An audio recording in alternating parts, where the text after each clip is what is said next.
सभी नेताओं ने अपनी अपनी बात की है। मैं आपके सामने 10, 15, 20 मिनट में अपनी बात कहूंगा कि ये धरना प्रदर्शन आप सबको पता लग गया होगा कि क्यों हो रहा है। कि जिस प्रकार से केंद्र की सरकार ने, मोदी जी ने और मोदी जी की सरकार में बैठे हुए बड़े बड़े अधिकारी और नेताओं ने अडानी जी के साथ मिलकर के और सेबी प्रमुख के साथ मिलकर के एक बहुत बड़ा घोटाला किया, शेयर मार्केट का घोटाला किया। हमारे दिल्ली में बैठक हुई, आदरणीय खड़गे साहब, हमारे नेता राहुल गांधी जी और तमाम प्रदेशों के अध्यक्ष थे। चर्चा चली कि किस प्रकार से हमें ये कार्यक्रम हाथ में लेकर के इस महाघोटाले के बारे में देश और प्रदेश के लोगों को सच्चाई बताना है। मैं निवेदन करना चाहता हूं कि मोटा मोटी अगर हम कोई बात करें तो न कोई हर किसी के सेबी समझ में आता है, न हिडनबर्ग समझ में आता है, न केवल घोटाले की बात करते हैं लेकिन पूरी बात समझ में नहीं आती है। लेकिन हम सब ने तय किया कि हम प्रदेशों में, जिलों में, ब्लॉकों में जाएंगे, इस बात को समझाएंगे कि किस प्रकार से सुनियोजित रूप से चंद 1, 2, 3 बड़े उद्योगपतियों को, जिसमें अडानी जी शामिल हैं, उनको लाभ देने के लिए देश की तमाम परिसंपत्तियों के ऊपर कब्जा कराने के लिए इन्होंने किस प्रकार से मिली भगत करके घोटाले किए हैं और आम व्यक्ति को प्रताड़ित करने का काम किया है, आम व्यक्ति को और ज्यादा गरीब करने का काम किया है, उसके हितों के साथ में उन्होंने शोषण करने का काम किया है। मैं समझता हूं कि आप सब लोगों को एक मोटी मोटी बात समझ में आ गई होगी कि इन्होंने जो सेबी की जो संस्था है और उसकी प्रमुख है, पहली बात तो मैं कहना चाहता हूं कि देश में पहली बार सेबी की प्रमुख जो है वो माधवीपुरी बुच, ये प्राइवेट महिला है। पहली बार देश के अंदर सेबी के अंदर इस प्रकार की नियुक्ति हुई और ये वहीं से शुरुआत हो गई। उसके बाद में सेल कंपनियां और सेल कंपनियों के माध्यम से money laundering, accounting of fraud और विदेशी कंपनियां जो सेल कंपनियां हैं उसके माध्यम से अडानी की कंपनियों का शेयर बढ़ाना, उनकी वैल्यू बढ़ाना और वैल्यू बढ़ा करके देश के नहीं विश्व के सबसे बड़े उनको साबित करना, उद्योगपति सबसे ज्यादा पैसे वाला साबित करना और उसके बाद में उसको देश की पूरी संपत्तियां, जिसमें हमारी नवरत्न कंपनियां भी हैं, हमारे एयरपोर्ट भी हैं, और जैसे मेरे से पहले वक्ताओं ने कहा कि चाहे कोयला का व्यापार हो, चाहे तेल का व्यापार हो, चाहे वो किसी भी चीज का व्यापार हो, चाहे सौर ऊर्जा का व्यापार हो, बिजली लगाने की बात हो, चाहे कुछ भी बिजली के उपकरण बनाने की बात हो, तमाम पूरे के पूरे व्यापारों के ऊपर इनका कब्जा करा दिया। और सारी की सारी वो संस्थाएं जो 70 साल में कांग्रेस पार्टी और इस देश के लोगों ने मेहनत करके बनाई, उन कंपनियों से जो मुनाफा हो रहा है उसका एग्रीमेंट इन्होंने अडानी जी और उनकी कंपनियों के साथ करके और पूरा का पूरा धन इस घोटालों के माध्यम से अडानी बंधुओं को देने का काम किया। अब आप समझिए बात को कि जिस दिन राहुल गांधी जी ने संसद में कहा था कि 20,000 करोड़ रुपए इन अडानी जी की सेल कंपनियों में किसके हैं, और जिस दिन राहुल गांधी जी ने वो बात कही थी, आप सबके संज्ञान में है ये बात कि राहुल गांधी जी के खिलाफ आनन फानन में रुका हुआ केस चालू हुआ, उनकी लोकसभा की सदस्यता को समाप्त किया गया और आपने देखा होगा कि किस प्रकार से सुप्रीम कोर्ट तक जाना पड़ा। और अब ये खुलासा हो चुका है कि जो राहुल गांधी जी ने बात पूछी थी अब प्रमाणित हो चुकी है कि किस प्रकार सेबी से मिलकर के अडानी के लिए ये सरकार काम कर रही है। एक से बढ़कर के एक बातें मैं बता सकता हूं। इसके बारे में पूरी रिपोर्ट हमारे पास में है कि इन्होंने किस प्रकार से किया है। इन अडानी की कंपनियों के शेयर बढ़ाने का काम हुआ, उसके लिए आप सोर फंड का इस्तेमाल किया। अडानी और उनके करीबियों ने सेल कंपनियों का नेटवर्क बनाया, अरबों डॉलर का घोटाला किया। स्टॉक कंपनियों में, अडानी ग्रुप की कंपनियों में स्टॉक को मैनिपुलेट किया गया, उनके मैनिपुलेट करके बढ़ाया गया। मॉरिशस और दूसरे देश की सही कंपनियों में पैसे भेजे, उन कंपनियों ने अडानी ग्रुप के शेयरों में निवेश कर मैनिपुलेट किया, मनी लॉन्ड्रिंग की गई, अकाउंटिंग फ्रॉड किया गया और इन कर्ज, अडानी की कंपनियों पर कर्ज को देखते हुए उनकी कीमत ज्यादा बताई गई, जिससे उसको और ज्यादा कर्ज मिल सके और वो कर्ज मिलकर के देश की और विदेशों की परिसंपत्तियों के ऊपर अडानी किस प्रकार से कब्जा कर सके। इन सब में सेबी प्रमुख सुप्रीम कोर्ट के कहने से जांच कर रही थी और सेबी प्रमुख सुप्रीम कोर्ट के कहने से वो छोटी मोटी जांचें सब कर रही है, लेकिन प्रमुख जो मांग थी या प्रमुख जो घोटाला था जिसमें सेबी प्रमुख और उसके पति के शामिल होने की बातें आ रही हैं, हिडनबर्ग की रिपोर्ट के खुलासे के बाद में उसके ऊपर किसी तरीके की बात जांच नहीं की गई।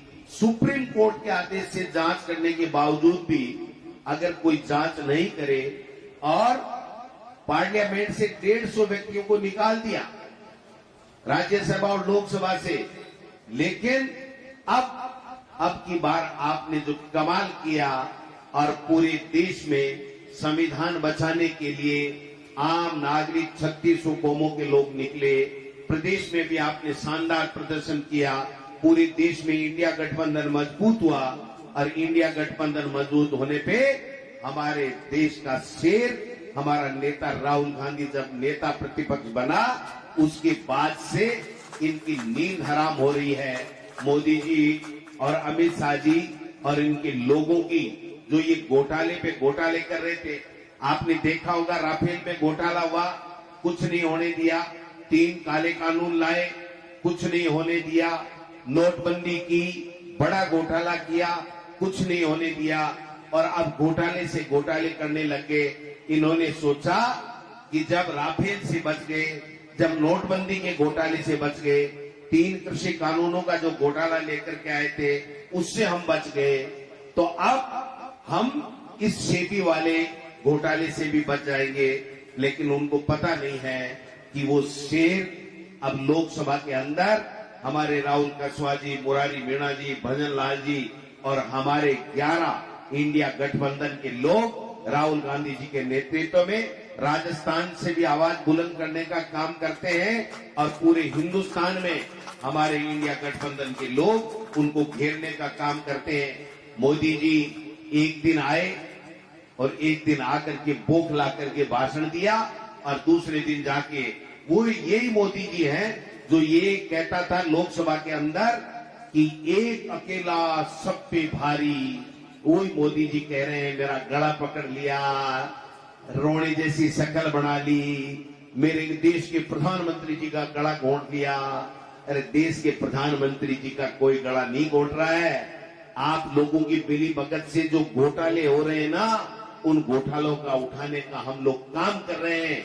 और हिंदुस्तान की पार्लियामेंट में और राज्यसभा में जब इनके नाक में हमारे एमपी ने दम कर दिया, हमारे नेता प्रतिपक्ष ने, तो इनके पास में एक ही रास्ता बचा, संवैधानिक पोस्ट पर बैठे हुए लोकसभा के स्पीकर और राज्यसभा के हमारे उपराष्ट्रपति जी, इन दोनों का बेजा इस्तेमाल करते हुए माइक बंद करने तक की नौबत इन लोगों के आ गई है। छोड़ छोड़ के कुर्सी भागने लगे हैं कि मैं सहज महसूस नहीं कर रहा हूं। आप सहज महसूस नहीं, आप तैयारियां कर लो। ये हिंदुस्तान के शेर लोकसभा हो चाहे राज्यसभा हो चाहे प्रदेश के अंदर जहां हम विपक्ष में बैठे हैं, जहां चाहे हम सत्ता में बैठे हैं, हमारे तमाम लोग आपसे इन घोटालों का हिसाब भी मांगेंगे। आपको पूछेंगे कि आप बताइए आज जेपीसी गठित करने में इनको दिक्कत क्या हो, क्या पहली बार हो रही है क्या जेपीसी? लेकिन इनको जांचें करानी नहीं। अगर इनकी जांचें जेपीसी से हो जाएंगी तो मैं दावे के साथ कह सकता हूं कि बहुत से ऐसे लोग जो हम लोगों को बेवजह तंग करते हैं, हमारे नेताओं को तंग करते हैं, हमारी पार्टियों के नेताओं को तोड़ करके ले जाते हैं, वो हजारों नेता उस जेल के सलाखों के पीछे होंगे, ये मैं आपको दावे के साथ कह सकता हूं। आज वातावरण क्या है, पूरे हिंदुस्तान में संविधान की धज्जियां उड़ा रहे हैं। किस प्रकार से ये जो सुप्रीम कोर्ट का फैसला आया है ना, इसके पीछे भी मैं बता देना चाहता हूं कि केंद्र सरकार की मंशा खराब थी। केंद्र सरकार ने सुप्रीम कोर्ट में कोई जवाब नहीं दिया और यहां तक लोग बताते हैं कि अटॉर्नी जनरल के माध्यम से अलग से बता दिया गया कि हमारे देश के प्रधानमंत्री और हमारी केंद्र की सरकार की मंशा क्या है। मैं समझता हूं कि शायद उस फैसले में इसकी छाप भी कोई आई होगी, तो हम नहीं कह सकते, लेकिन यह आम चर्चा का विषय है कि ये इस प्रकार के फैसले ला करके सिविल कोड की समान नागरिक संहिता की बात करके हिंदू मुस्लिम करके आप कितने दिन बचोगे। आपने घोटाले किए हैं, आपको जवाब देना पड़ेगा। यहाँ पर राजस्थान में जो आलम है, राजस्थान के अंदर आप देख रहे हो कि मुख्यमंत्री की मंत्री और विधायक नहीं मानते, मंत्री और विधायकों की जनता नहीं मानती, ब्यूरोक्रेट्स नहीं मानते। पता ही नहीं कौन सरकार चला रहा है, कहां से चल रही है, इस सरकार की टांग कहां है, पूंछ कहां है, हाथ कहां है, किसी को कुछ पता नहीं है। कोई इस्तीफा जेब में लिए घूम रहा है, 1.5 महीने से इस्तीफा तेर रहा है। कल तो एक वाकया जोरदार हो गया, जिसको 5 साल की, जिन नेताजी को 5 साल की उम्मीद थी कि राज्यसभा के माध्यम से या लोकसभा के माध्यम से मुझे 5 साल मिलेंगे, वो 5 साल भी नहीं मिले राहुल जी। 2 साल मांगे, 2 साल भी नहीं मिले, और अब तो गैर हाजिरी लगा करके प्रताड़ित करने का काम और किया जा रहा है। इससे ज्यादा शर्म की कोई बात हो नहीं सकती है। अपने ही नेताओं को प्रताड़ित वो करता है जो फिर उसके बाद में कोई काम नहीं बचता है। इसलिए मैं तो इतना निवेदन करना चाहता हूं कि यहाँ राजस्थान में सरकार नाम की कोई चीज नहीं है। 9 महीने हो गए, बात क्या करते हैं। हम कांग्रेस के सरकार के समय की घोटालों की जांच कर रहे हैं। मना किसने किया? घोटालों की जांच करो, घोटालेबाजों को जेल के अंदर सलाखों के पीछे डालने का काम करो। लेकिन ये भाषण देने से काम नहीं चलेगा। आपको 5 साल के लिए सरकार में बैठाया है। राजस्थान की जनता ने बहुत आशा और उम्मीद और आपके किए गए वादों के ऊपर विश्वास करके बैठाया है। आपको काम करना पड़ेगा। दूसरे को गाड़ी देने से काम नहीं चलेगा, आपको काम करना पड़ेगा। आप देख सकते हो यमुना जल की बात, आज भी शायद मीडिया में कहीं आया है कि राजस्थान में यमुना जल का पानी तो मुख्यमंत्री जी छोड़ दीजिए लेना, आप ला ही नहीं सकते, मेरी गारंटी है, एक बूंद नहीं ला सकते हो। लेकिन मैं ये कहना चाहता हूं कि यहाँ के अधिकारियों को, यहाँ के मंत्री को वहां पर हरियाणा में घुसने नहीं दिया जा रहा है। डीपीआर की बात करते हैं तो इनका टेलीफोन काट दिया जाता है कि आप छोड़िए इन बातों को। हमने आपको बेवकूफ बना करके, और हमने इसलिए एग्रीमेंट किया है कि हरियाणा में हम जैसे तैसे चुनाव जीत सके। जो यमुना जल का समझौता हो, चाहे ईआरसीबी का समझौता हो, मैं कहना चाहता हूं राजस्थान के मुख्यमंत्री जी ने केंद्र के इशारे के ऊपर हमारे हितों को बेचने का काम किया है। हमारे हितों को मध्य प्रदेश और हरियाणा के सामने घुटने टेक करके गिरवी रखने का काम किया है। आप किस बात की वाही लूट रहे हैं? कहां पे है? जब यमुना जल समझौते में जितना पानी 1900 क्यूसेक जो पानी हमें हरियाणा लेकर के बाकी का पानी हमको देना था, नए समझौते में 2400 क्यूसेक पानी पहले वो लेगा, और जो 12 महीने पानी आपको मिलना था वो केवल 4 महीने, जुलाई, अगस्त, सितंबर, अक्टूबर, 4 महीने में केवल 575 एमसीएम पानी आपको अगर बरसात में और फ्लड हुआ तो ही मिलेगा, वरना एक बूंद भी पानी की नहीं मिलेगी। और मध्य प्रदेश ने हमारे जो पहले के एमओयू किया हुआ था मध्य प्रदेश और राजस्थान का, वो ईआरसीबी के अंदर उन्होंने सुप्रीम कोर्ट में जाकर के, जब वसुंधरा जी की सरकार थी चाहे हमारी गहलोत जी की सरकार थी, हमने कहा कि उस शर्तों की पालना की जाए, उस एमओयू की पालना की जाए, तो उन्होंने सुप्रीम कोर्ट में जाकर के हमारे खिलाफ स्टे ले लिया था और इस मुख्यमंत्री भजन लाल जी ने साइन करके और उनको ये कह दिया कि आप तो अपना पूरा पानी लो, 3510 एमसीएम पानी वो पहले लेंगे, उसके बाद में अगर कोई बात आएगी। और उन्होंने समझौता करवा करके और साइन करा करके सुप्रीम कोर्ट में पेश किया है कि हमारा जो आपत्ति थी वो आपत्ति राजस्थान की सरकार ने केंद्र सरकार के हस्तक्षेप से मिटा दी है, इसलिए हमारे हितों को हमने सुरक्षित कर लिया है। सुप्रीम कोर्ट में हमें स्टे की आवश्यकता नहीं है, हमारा केस वापस दे दीजिए। ये दो समझौतों के ऊपर अपनी पीठ थपथपाने वाले लोग दोनों जगह ईआरसीपी में मध्य प्रदेश के सामने और यमुना जल समझौते में हरियाणा के सामने घुटने टेक करके राजस्थान के नौजवान, राजस्थान के किसान, आम व्यक्ति के हितों को बेचने का सौदा करके आए हैं। ये मैं आपसे निवेदन करना चाहता हूं। लेकिन जो बात हमें करनी है वो जेपीसी की मांग आज तो शुरुआत है, ये आखिरी नहीं है, ये शुरुआत है कि हमने यहां से शुरुआत की है। तमाम कार्यकर्ता, तमाम नेता आज यहां पधारे हैं और जो जिस तरीके का जोश और जो जुनून देखने को मिल रहा है, मैं दावे के साथ कह सकता हूं कि आने वाले समय में मोदी जी की सरकार 5 साल पूरे नहीं कर पाएगी। मोदी जी की सरकार 5 साल पूरे नहीं कर पाएगी। और मुख्यमंत्री भजन लाल जी, थोड़ा सुधर जाओ, काम कर लो, नहीं तो आपके अपने ही लोग आपकी कुर्सी का तख्ता पटने की तैयारी कर रहे हैं। आप जल्दी से जल्दी कुछ काम करो। ये रोजाना भ्रमण करना, भ्रमित करना, भाषण देना, झूठ बोलना, ये जो कला आप में आरएसएस के माध्यम से प्राप्त की है, इसको थोड़ा सा विराम दो। आज आप राजस्थान के मुख्यमंत्री नहीं हो, आप आरएसएस के केवल कार्यकर्ता या संगठन के पदाधिकारी नहीं हो, आप राजस्थान के 8 करोड़ लोगों की आस हो। आपको मुख्यमंत्री बनाया है, भले ही चाहे आप पर्ची से बने हो, लेकिन राजस्थान के मुख्यमंत्री हो, लोगों के लिए काम कीजिए। लोग पानी में तरस रहे थे, बिजली के लिए तरस रहे हैं, किसान परेशान हैं, लू में लोग मर गए, आज कोई काम नहीं हो रहा है, जनता की कोई सुनवाई करने वाला नहीं है, मंत्रियों की चलती नहीं है, एमएलए कह रहे हैं कि हम क्या बने हमें पता नहीं। अरे भाई, ये लोकतंत्र है।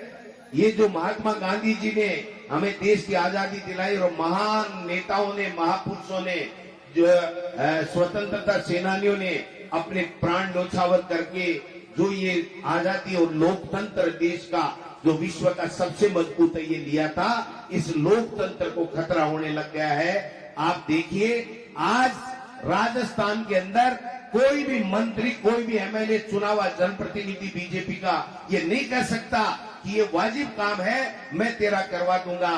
जब इन मंत्रियों के पास जाते हैं तो कहते हैं मेरी चलती नहीं है, मेरी अधिकारी मानता नहीं है। मुख्यमंत्री जी के पास जाते हैं तो कि यार मेरी से तो किरोड़ी नहीं पट रहा, मैं करूं क्या, मेरी मानता कोई नहीं है। ये जो सर्कस बना दिया, सरकार बनाई थी जनता ने, और ये जो सर्कस बन गया, इस सर्कस को मुख्यमंत्री जी बंद करो।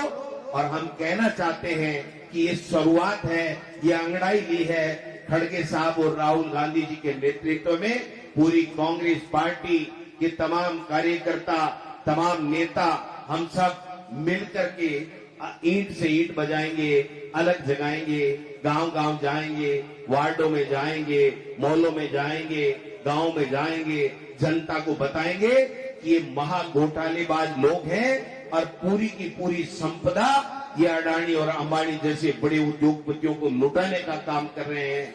आज आप देखिए, एक नमूना बताना चाहता हूं, छोटा सा नमूना आप देख लीजिए कि जब भारत सरकार के पास में जयपुर एयरपोर्ट था, प्रताप जी, जयपुर एयरपोर्ट था, तो वहां पर जितनी दुकानें अंदर लगी हुई थी उससे 10 गुना दुकानें अडानी को देने के बाद में और बढ़ा दी। आदमी को अगर कहीं फ्रेश होना हो, टॉयलेट की तरफ जाना चाहता हो, तो भी टेढ़ा होके निकलना पड़ता है। इतनी दुकानें इस एयरपोर्ट के ऊपर लगा दी। अरे भाई शर्म करो, सब कुछ बेच दिया। कम से कम 150 के लगभग 100 पीस अडानी के आने के बाद में इस एयरपोर्ट के अंदर नई लग गई। लूटने का काम चल रहा है। ये किसके इशारे पे हो रहा है? कौन इसको कंट्रोल करेगा? जब शेयरों के अंदर आम आदमी ये देखता है कि इस का शेयर बढ़ रहा है, मुझे थोड़ा इन्वेस्ट करना चाहिए, और उसके 12 महीने 6 महीने 8 महीने बाद में पता चलता है कि वो कंपनी फेल हो गई, क्योंकि वो सेल कंपनी थी, उसका एक बार बढ़ाया गया, उसके जो वैल्यू है उसका इस्तेमाल करके बड़े बड़े एयरपोर्ट लिए गए, बड़े बड़े इंफ्रास्ट्रक्चर जो देश में खड़े किए गए नवरत्न कंपनियों के द्वारा, उनको लिया गया, और उसके बाद में उस सेल कंपनी को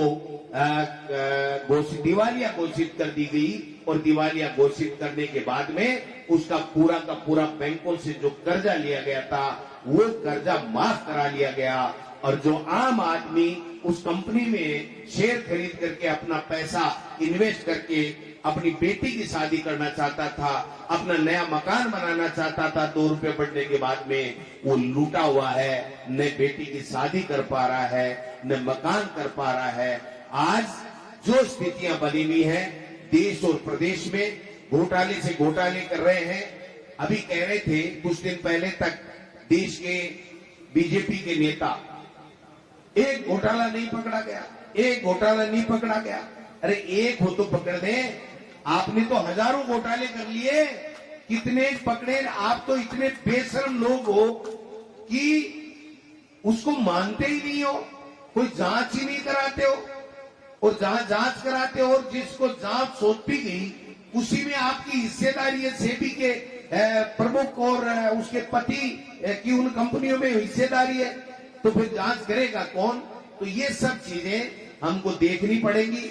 और राजस्थान के अंदर खेला शुरू हो गया मेरे भाइयों, समझने की आवश्यकता है। अगला जो विधानसभा का सत्र आएगा उसमें देखना इनके भ्रष्टाचार का जो नग्गा नाच इस 9 महीने से भारतीय जनता पार्टी की सरकार कर रही है, उसका चीरहरण करने का काम हमारे एमएलए सब टीकाराम जूली जी के नेतृत्व में करने वाले हैं।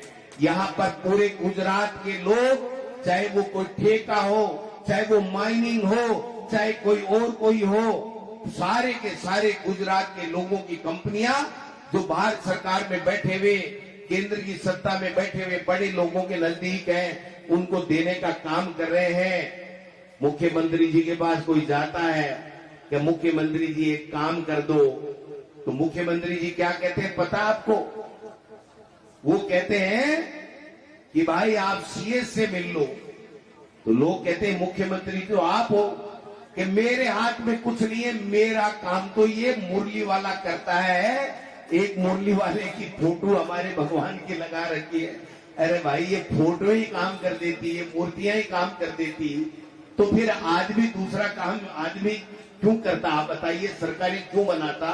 तो मैं कहना चाहता हूं, भगवान हम सबके हैं, लेकिन आप भगवान की मूर्ति की तरफ इशारा करके अपनी जिम्मेदारी से नहीं बच सकते हो। आपको काम करना पड़ेगा, जवाब देना पड़ेगा। जो घोटाले हो रहे हैं, जो टेंडरों की शर्तें ड्राफ्ट की जा रही है मनमर्जी से, ये सब फाइलें हमारे पास आना चालू हो गई हैं। अब आपका 9 महीने का समय समाप्त हो गया है। अब कांग्रेस पार्टी और कांग्रेस पार्टी के कार्यकर्ताओं का समय शुरू हुआ है। हम एक एक की नाक में नकेल डाल करके तुम्हारे भ्रष्टाचार को उजागर भी करेंगे। और आप तो पता नहीं जेलों में कब किसको भेजोगे। आपको जेल में भेजने के लिए गोविंद डोटासरा और तमाम कांग्रेस के कार्यकर्ता विधानसभा में जूली साहब के नेतृत्व में, और यहाँ कांग्रेस पार्टी के तमाम नेता कांग्रेस संगठन को साथ लेकर के हम लोग आपको बेनकाब करने का काम करेंगे। इसलिए राजस्थान में भी जो घोटाले हो रहे हैं उनके ऊपर भी कार्यकर्ताओं से, नेताओं से आग्रह करना चाहता हूं, आप तैयार हो जाइए, नजर रखिए। और दिल्ली के अंदर राहुल गांधी जी के नेतृत्व में और हमारे खड़गे साहब की अध्यक्षता के अंदर वहां पर भी खेला शुरू हो गया है। इनका जीना दूबर हो गया है। ये कह रहे हैं ये हो क्या रहा है। मैं कल सूरत गया था, तो वहां पर जब हम पहले चुनाव में जाते थे तो हरीश जी वहां पर ये बातें होती थी, नहीं साहब हम तो मोदी जी और अमित शाह जी और बीजेपी को वोट देंगे। लेकिन कल मैंने वहां नजारा देखा, 1000-1500 आदमी वहां पर इकट्ठे हुए थे। 80% से ज्यादा लोग ये कह रहे थे, अरे भाई साहब हमको डरा रखा है, हमको पुलिस भेज देते हैं, हमारे पास ईडी इनकम टैक्स सीबीआई भेज देते हैं, हमारे पास नेताओं का फोन आ जाता है, हम डरे हुए हैं। वरना इन्होंने तो हमारा व्यापार चौपट कर दिया, हमारा जीना दूभर कर दिया। रात को आराम से हमें नींद नहीं आती है कि कब ये टेलीफोन करके कब धमका देंगे। इस तरह का वातावरण जिस गुजरात मॉडल की बात कर रहे थे वहां पर होने का काम हो गया है। इसलिए मैं तो निवेदन करना चाहता हूं कि इस महाघोटाले की जेपीसी ज्वाइंट पार्लियामेंट्री कमेटी से जांच के लिए हम लोग आज की शुरुआत है, इसको आगे बढ़ाने का काम करेंगे। घोटाले में सेबी की गंभीर कमियां उजागर करके तत्काल उनके खिलाफ कार्रवाई करके उनको इस्तीफा दिलाने के लिए मजबूर करें, केंद्र की सरकार उनका इस्तीफा ले, इसकी मांग भी करेंगे। और जिन निवेशकों को नुकसान हुआ है उसकी भी भारत सरकार जिम्मेदारी ले।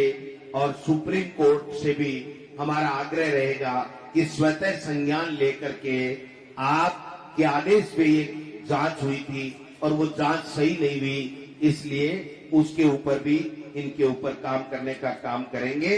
इसलिए आप सब लोग आए हो, काफी बरसात ने भी हमारी बात रख दी है। तमाम कार्यकर्ता कहीं साहब प्रधान जी रीतगढ़ जी जोरा गोटा घूमेला आप देख क्या थे, इनकी तो बातें बातें चलेंगी। और अब देखना कि ये शुरुआत हो चुकी है। कांग्रेस का कार्यकर्ता खड़गे साहब और राहुल गांधी जी के नेतृत्व में खड़ा हो गया है। राजस्थान की कांग्रेस एक बंद मुट्ठी के रूप में सबको साथ लेते हुए सबका साथ ये काम हम कर रहे हैं, आप नहीं कर रहे हो। आपके तो कल एक प्रभारी जी हैं, इनके आए हैं, नए नए प्रभारी जी आए हैं, उनका एक वीडियो मैं सुन रहा था, बुलाए इतने आए कितने। अरे भाई ये आ तो रहे ना, 6 महीने बाद में देखना ये भी नहीं आएंगे जो आज आए हैं। अब वो राठौड़ साहब की हाजिरी ले रहे थे कि बैठा क्यों नहीं, चला क्यों गया। आप बताओ, नेता प्रतिपक्ष थे और पहले उनको एमपी की टिकट नहीं दी, और एमपी की टिकट के बाद में आपने 2 साल की राज्यसभा की मांगी थी, वो भी नहीं दी। और अब आप चाहते हो बेइज्जती करा के सामने घुटने के बल नीचे बैठ जाए दरी के ऊपर। क्या करना चाहते हो, क्या बताना चाहते हो। अरे नेताओं का इतना अपमान तो मत करो, टिकट गई तुम्हारी भाड़ में, इतना अपमान तो मत करो। राजेंद्र जी राठौड़ कोई छोटा नेता है कि 7 बार जीता हुआ व्यक्ति और नेता प्रतिपक्ष रहा हुआ तत्काल अभी। और उस आदमी के लिए आप इस तरह की बेइज्जती की बातें करते हो, तो ये साबित हो गया है कि बीजेपी के लोगों की कदर नहीं है, बीजेपी में आम जनता की कदर नहीं है, उनके मुद्दों के लिए उनके पास समय नहीं है, उनकी समस्याओं को सुनने के लिए उनके पास में समय नहीं है। ये कुछ भी नहीं करने वाले हैं। ये ताश की पत्तों की तरह, ये जो कांच का महल होता है ना, उसको एक कंकर मारो ये बिखर जाएगा। और मैं समझता हूं कि वसुंधरा जी चुपचाप कुछ न कुछ तो कर ही रही होंगी, इसलिए ये खेला शुरू होने वाला है। मुख्यमंत्री जी समझ जाओ, ये मुरली वाला तो ठीक है, यहां तक ले आया मानते हैं, लेकिन अब काम करना पड़ेगा। सब काम मुरली वाला नहीं करेगा, आपको करना पड़ेगा, वरना आपकी गद्दी पे कोई दूसरा आकर के बैठेगा। ये बात मैं कहना चाहता हूं। इसलिए भाइयों तैयार रहो। जब भी हम लोग जिलों में, ब्लॉकों में, जब भी हम आह्वान करें पूरे जोश के साथ में, कोई किसी को डरने की आवश्यकता नहीं है। ये ईडी, इनकम टैक्स, सीबीआई है ना, इनके भी उल्टी के दिन शुरू हो गए, गिनती शुरू हो गई है इनकी। आप रोजाना अखबारों में पढ़ते हो ना, ईडी का अधिकारी कैसे ट्रेप हो गया, सीबीआई का अधिकारी कैसे ट्रेप हो गया। और मैं आपको कहना चाहता हूं, ईडी और सीबीआई और जो प्रतिनियुक्ति पे आए हुए जो अधिकारी है ना, वो आधे से ज्यादा तो छुट्टियां लेके घर बैठ गए कि हमको गलत काम नहीं करना है, हमको नौकरी करनी है, हमारे बच्चे पालने हैं, इसलिए किसी भाई को किसी चीज से डरने की आवश्यकता नहीं है।